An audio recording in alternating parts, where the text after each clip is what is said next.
Menuruni kumpulan juga, ketumpatan akan bertambah. Kenapa? Kerana jisim atom lebih banyak dari pertambahan jejari.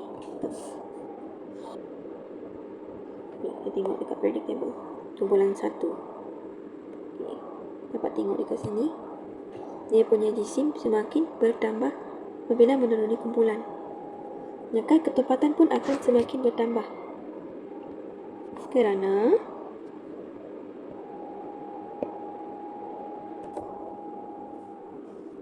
pertambahan jejari atom.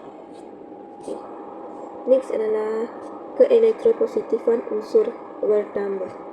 Keelektropositifan ni bermaksud kecenderungan untuk menderma. Kecenderungan untuk menerima elektron. Jadi semakin menuruni kumpulan, kecenderungan untuk menerima elektron atau kita panggil sebagai keelektropositifan akan bertambah kerana saiz jejari antara nukleus dengan valence elektron, itu elektron yang berada di petala paling luar sekali itu, dia lebih lemah, dia semakin lemah. Jadi dia perlu lepaskan elektron itu supaya dia dapat mencapai oktet atau duplet. Sebenarnya oktet lah, iaitu 8. Okay, contohnya di sini. Okay, kita tengok contoh perbandingan kumpulan 1, lithium dengan kalium. Okay, dekat sini kita dapat tengok jejari antara nukleus dengan valence elektron dia lebih kecil. Kalau kalium dia lebih besar. Maka daya antara nukleus dengan valence elektron ni dia lebih dia lemah, tapi kurang lemah berbanding daya antara nukleus kalium dengan valence elektron dia. Jadi keelektropositifan dia, keupayaan dia untuk menderma elektron tu semakin bertambah. Okay. Unsur kimia kumpulan 1. Okay, kumpulan 1 dia mempunyai satu elektron valen dan sangat reaktif dan mudah menderma elektron. Okay. Semuanya logam alkali, dia memiliki sifat kimia sama, tapi kereaktifan dia berbeza apabila menuruni kumpulan. Reaktifan berbeza apabila menuruni kumpulan.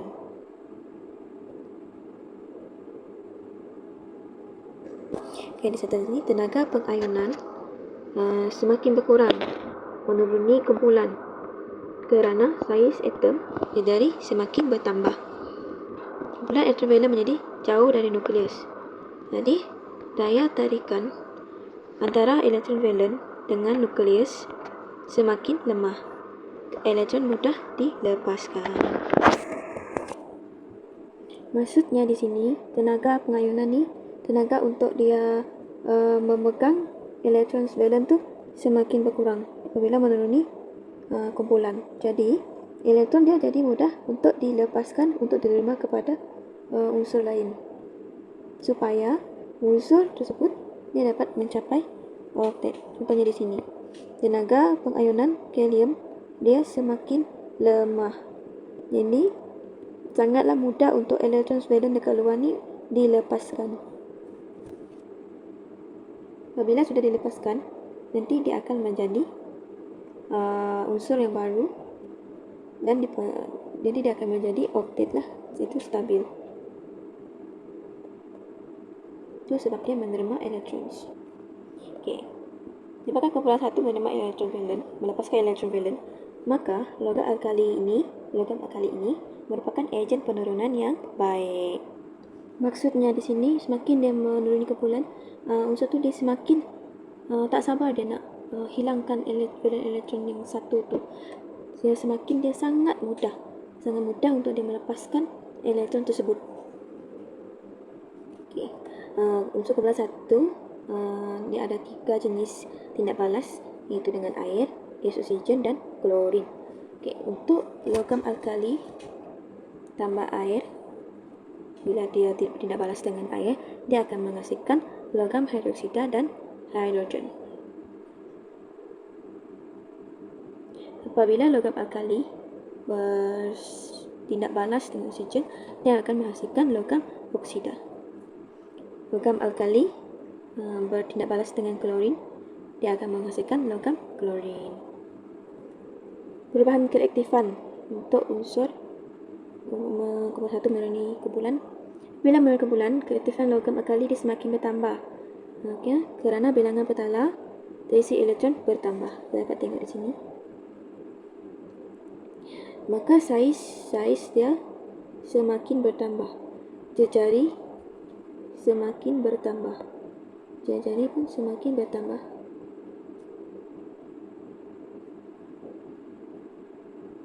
Kereaktifan semakin bertambah.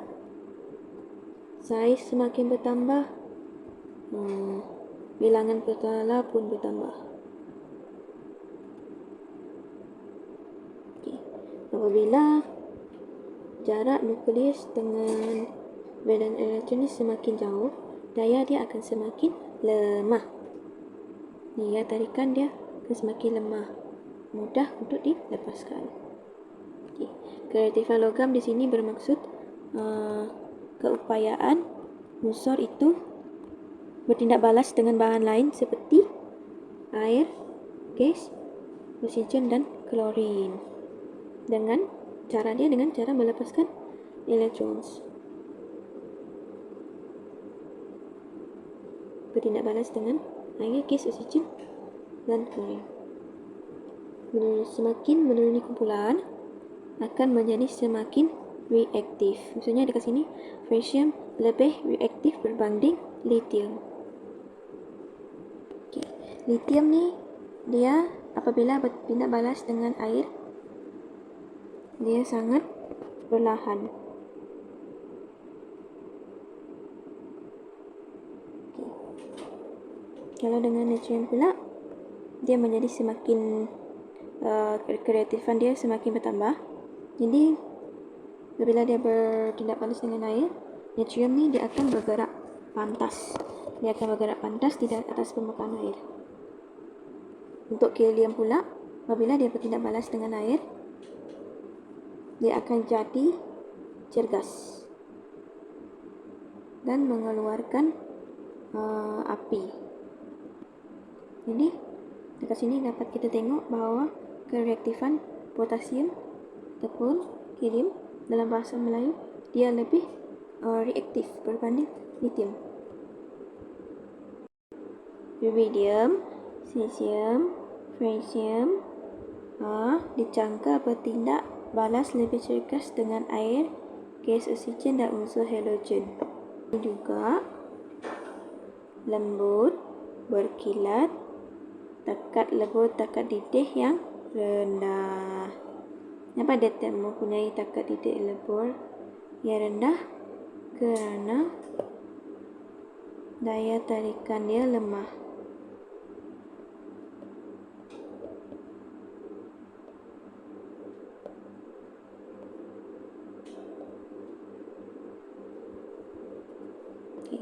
Seterusnya, kumpulan 17 dikenali sebagai halogen.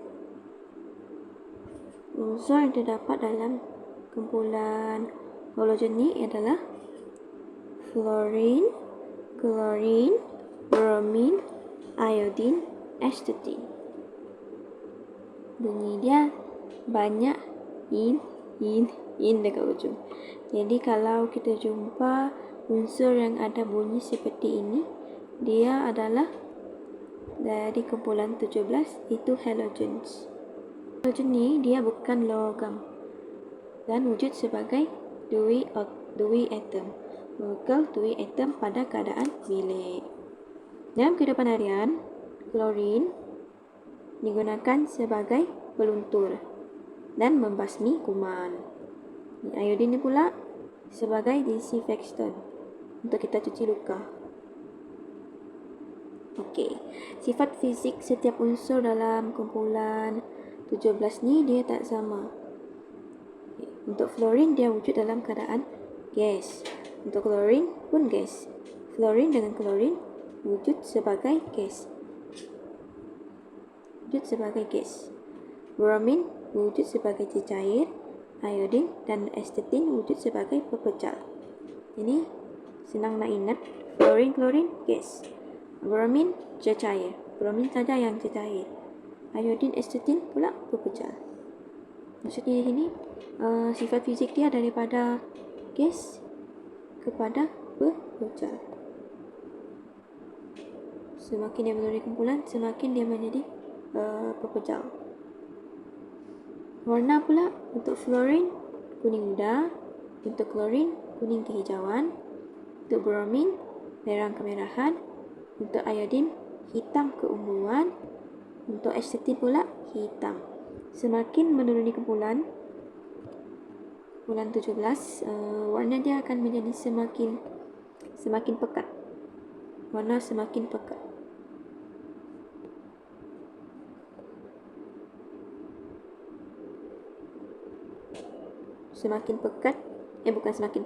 Semakin gelap. Warna dia akan menjadi semakin gelap. Okey. Perubahan sifat fizik dia.